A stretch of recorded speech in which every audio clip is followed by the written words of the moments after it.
오늘 우리에게 주시는 하나님의 말씀은 창세기 16장 9절부터 16절까지입니다.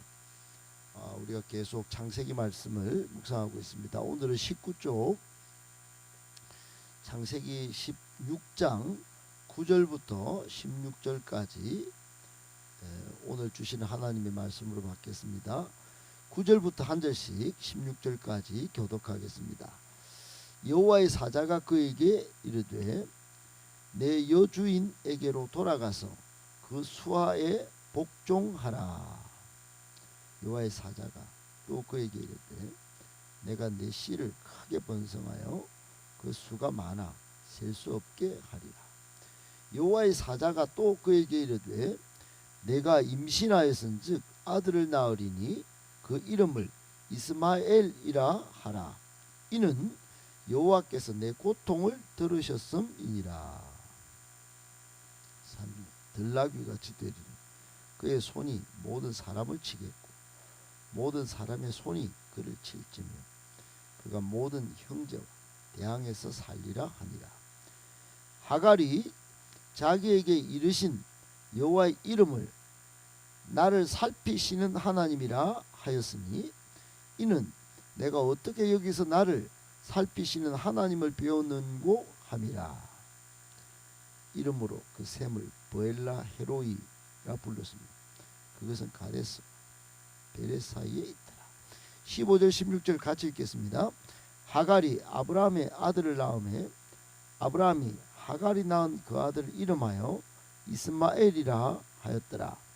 하갈이 아브라함에게 이스마엘을 낳았을 때 아브라함이 86세였더라. 아멘. 할렐루야. 하나님께서 이 추위 가운데서도 새벽을 깨우고 하나님 앞에 더 치밀하게 나아가려는 여러분에게 큰 복과 은혜 주시기를 예수님의 이름으로 축복합니다. 아멘. 오늘 본문의 말씀 속에 우리에게 주시는 교훈 세 가지의 말씀 받도록 하겠습니다. 첫 번째, 하나님의 일하심은 우리의 생각을 훨씬 뛰어넘는 일하심이십니다. 하나님의 일하심은 우리의 생각을 훨씬 뛰어넘는 그런 일하심이십니다. 여러분, 오늘 9절에 보면 9절 앞부분의 이야기가 연결되어 있는 건데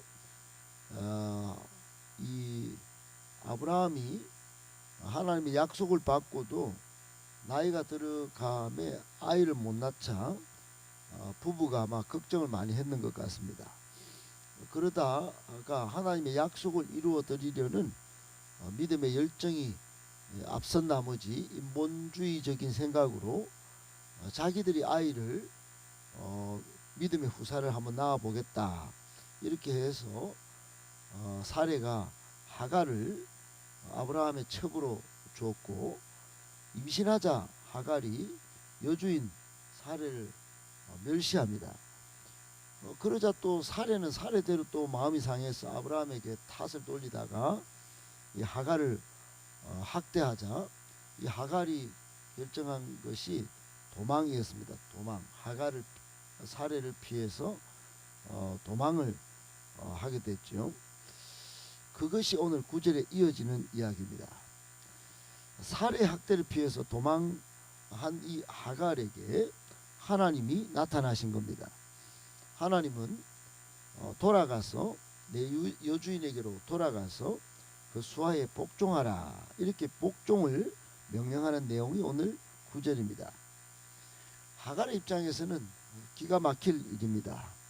복종하고 싶지 않은 이런 명령이었을 것입니다. 충분히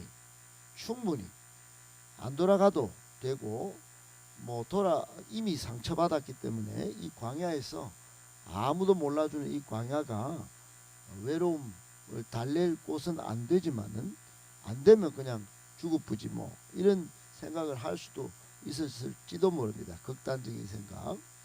그런데 하나님은 돌아가라고 복종을 명령하고 계십니다. 이유가 있습니다. 이유가 두 가지일 텐데 하나님의 뜻, 하나님의 일하심의 그 두 가지 이유는 하나는 광야, 이 광야가 참 위험합니다. 그래서 하갈도 살피신 하나님이 다시 한번 기회를 주시고자 함이었을 것입니다. 아브라함의 설화가 어떻든 살해 학대는 있지만 아브라함이 남편이니 아브라함의 품에서 일정 기간 보호를 받고 양육을 받는 것이 필요하겠다, 이렇게 보신 것입니다. 하나님의 깊으신 뜻이 있죠. 또 두 번째가 더 궁극적인 목적이 있는데, 아브라함에게 하나님이 약속을 계속해서 주시고 계시지 않습니까? 약속을 계속 주십니다. 후사를 약속하시고 땅도 약속하시고. 아브라함에게 주신 약속은 믿음의 아들뿐만이 아닙니다. 아브라함을 통한 복이고 아브라함을 통한 약속이기 때문에 아브라함에게 속한 모든 것들이 다 하나님의 약속과 연관이 있는 것입니다. 아울러 이제 낳을 이 하갈의 자녀마저도 하나님의 뜻을 이루려는 하나님의 목적이 있는 것입니다. 그러므로 이스마엘을 통해서도 하나님의 약속을 이루시고자 하는 깊으신 뜻이 계셨습니다. 그렇습니다. 인간의 편에서 보면 사례는 하갈이 밉고 또 아브라함은 가정에 불화가 일어나는 것이 참 괴롭고 하갈은 하갈대로 참 괴로운 그런 상황입니다. 그런데 여러분, 하나님의 일하심은 다르죠. 우리의 생각을 훨씬 뛰어넘는 원대함이 있는 것입니다. 그 원대함이라고 하는 것은 사람과 사람 사이의 관계를 뛰어넘고 환경과 환경을 뛰어넘고 상황도 뛰어넘고 시간과 역사도 뛰어넘는 것입니다. 마침내 궁극적으로는 합력하여 선을 이루시고 하나님의 크신 뜻과 계획을 성취하려는데 그 일하심의 목적이 있는 것입니다. 잠언 19장 21절에 보면, 그래서 사람의 마음에는 많은 계획이 있어도 오직 여호와의 뜻만이 서리라, 이런 말씀이 있습니다. 그것은 하나님이 우리의 생각을 뛰어넘는 그런 생각을 갖고 계시고 일하시는 것이 그런 부분이 있기 때문에 우리가 계획을 세운다 할지라도 하나님의 뜻이 서는 것이 최종적으로 좋다, 해피엔딩이다, 그런 것을 말씀하는 겁니다. 우리도 마찬가지입니다. 2025년을 시작하고 2월에 접어들었지만 포기하고 싶은 일들이 순간순간 있고 절망하는 순간이 있고 낙심하는 순간이 있습니다. 그러나 그때마다 시선을 하나님께 돌리고 그때마다 생각을 하나님의 원대하신 뜻과 계획이 무엇인지 생각해 봐야 합니다. 하나님의 원대하신 계획을 바라보고 그 뜻을 구하고 다시 일어서야 하는 것입니다. 신앙의 사람은 나의 생각을 뛰어넘는 하나님의 생각과 하나님의 일하심을 보는 것이, 그게 신앙생활입니다. 그게 인본주의를 뛰어넘는 신본주의의 삶을 살게 되는 것이죠. 꼭 기억하시고 하나님의 일하심에 우리의 인생을 맡겨드릴 줄 아는 참 믿음의 사람 다 되시기를 예수님의 이름으로 축복합니다. 아멘. 두 번째, 하나님은 당신의 백성의 고통을 들으시고 기도에 응답하십니다. 하나님은 당신의 백성의 고통을 들으시고 기도에 응답하십니다. 여러분, 우리가 하나님의 백성인데 하나님과 전혀 관계가 없다라고 느낄 때가 있습니다. 기도에 응답하지 않을 때, 기도의 응답이 지연될 때 그렇게 느낍니다. 그러나 절대로 그렇지 않습니다. 이사야 49장에 어찌 젖먹는 여인이 자식을 잊겠냐, 하나님이 안 잊으신다는 겁니다. 당신의 백성의 한숨, 고통 다 들으시고 기도에 신실하게 응답하십니다. 오늘 11절에 보십시오. 여호와의 사자가 하갈에게 이렇게 말합니다. 아들을 낳을 것인데 그 아들의 이름을 이스마엘이라고 하라고 하시고 그 이름의 뜻이 고통을 들으셨다. 여호와께서 고통을 들으셨다. 내 고통을 들으셨음이니라 그랬습니다. 여러분, 이스마엘이라고 하는 이름은 하나님이 고통을 들으셨다는 뜻도 있지만 하나님이 들으심, 이스마엘이라는 이름 자체는 하나님이 들으심이라는 원래 뜻이 있습니다. 하나님이 들으신다는 겁니다. 하나님이 고통을, 그 한숨의 소리를 들으신다는 겁니다. 여러분, 하갈 입장에서 지금 고통이 극심했을 것입니다. 정말로 미래는 불안하고 두려움이 가득했을 것입니다. 직면한 문제 때문에 이걸 어찌 해결할 도리가 없었을 것입니다. 여러분, 그런데 하나님은 이 하갈이 직면한 문제 가운데 개입하셔서 아들을 낳게 하시는 겁니다.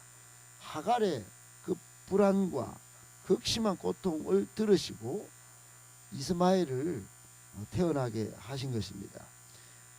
이스마엘은 아람 민족의 조상이 되죠. 그러니까 아들 이스마엘이 아람 민족의 조상이 되는 축복을 누리게 되는 것입니다. 사랑하는 여러분, 환난이 있습니까? 기도해야 합니다. 어려움이 있습니까? 하나님께 간구해야 합니다. 낙심은 건물입니다.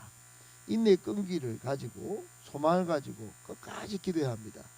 이사야 58장 19절에 보면 네가 부를 때에는 나 여호와가 응답하겠고 내가 부르짖을 때에는 말하기를 내가 여기 있다 하리라. 여러분, 부르고 부르짖을 때 하나님은 멀리 계신 게 아니고 가까이 계셨다가 응답하시겠다는 겁니다. 내가 여기 있다 하겠다는 겁니다. 숨바꼭질 하자는 게 아닙니다. 우리가 하나님과 친밀한 관계를 가지냐 안 가지냐가 중요하다, 이 말씀하는 겁니다. 교훈이 뭘까요? 여러분, 오늘 12절에 보면 하갈 자손의 미래를 예언하는데 하나님은 하갈의 실패, 광야 생활 중에도 하갈을 건지셔서 하나님 나라 구속 역사의 한 페이지를 장식하신다는 겁니다. 어떻게 이런 일이 가능할까요? 그것은 하갈의 고통을 하나님께서 하나님께서 하갈의 고통을 들으셨기 때문입니다. 오늘 우리의 고통도, 우리의 한숨의 소리도 하나님이 들으십니다. 우리는 우리로 끝나는 것이 아니라 하나님 나라의 구속 역사를 하나님이 하나님의 백성을 통하여, 부르신 자들을 통하여 이어가고 계십니다. 그렇기 때문에 우리의 고통, 한숨을 그냥 한숨으로만 놓지 말고 하나님과 연결시킬 때 우리는 위대한 구속 역사의 주인공 또는 그 발자취를 또는 한 페이지를 장식해 가고 있다라고 하는 것입니다. 그 사실을 꼭 기억하시고 고통이 있거들랑 또 어려움이 있거들랑 기도에 응답하시는 하나님께 다 내어 맡기는 참된 기도의 사람들 다 되시기를 예수님의 이름으로 축복합니다. 아멘. 마지막 세 번째, 하나님은 결단코 우리를 버리시지 않으십니다. 하나님은 결단코 우리를 버리시지 않으십니다. 여러분, 13절 나를 살피시는 하나님이라. 부엘라 헤로이. 그리고 이 하갈이 이름을 짓습니다. 샘을 발견한 것 같아요. 거기서 광야인데 물을 발견한 것 같아요. 그러니까 물 발견한 것도 기쁘고 반가운 일이지만 거기서 하나님을 만난 겁니다. 그리고 이름을 딱 지은 겁니다. 하갈이 나를 살피시는 하나님. 샘을 발견해서 샘 이러지 않고 나를 살피시는 하나님, 부엘라 헤로이, 이렇게 이름을 지은 겁니다. 하갈도 믿음이 있었겠죠. 여러분, 하나님은 단지 약속의 자녀가 아니라 약속의 자녀가 아니라 아브라함의 후손을 잉태했다는 이유만으로 하갈을 귀하게 여기고 그를 살피셨습니다. 옛날 말로 감찰하셨다는 겁니다. 하물며 여러분, 우리는 어떻겠습니까? 우리는 우리 안에 하나님의 아들을 모시고 있는 하나님의 백성, 친백성, 하나님의 자녀들입니다. 우리 안에 예수 그리스도를 주인으로 모시는 정말로 그런 언약의 후손들이죠.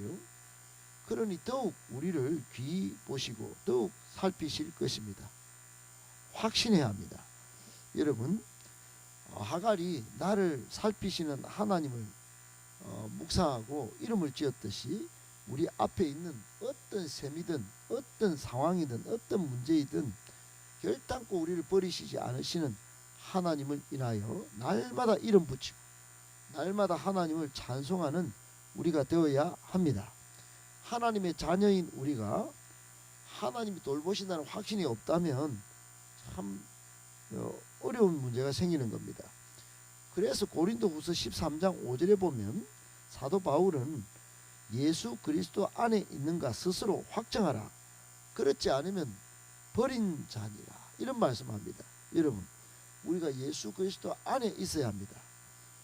요한일서 5장 11절 12절에 보면 아들이 있는 자는 생명이 있고 아들이 없는 자는 생명이 없느니라. 그렇게 말씀해요. 그러니까 여러분, 아들 예수 그리스도를 마음에 모시고 그분을 주인으로 모시고 있다면 하나님은 결단코 우리를 버리시지 않습니다. 이 사실을 확신하고 오늘도 힘찬 발걸음, 또 위대한 생명 구원의 발걸음을 내딛는 저와 여러분들 다 되시기를 예수님의 이름으로 축복합니다.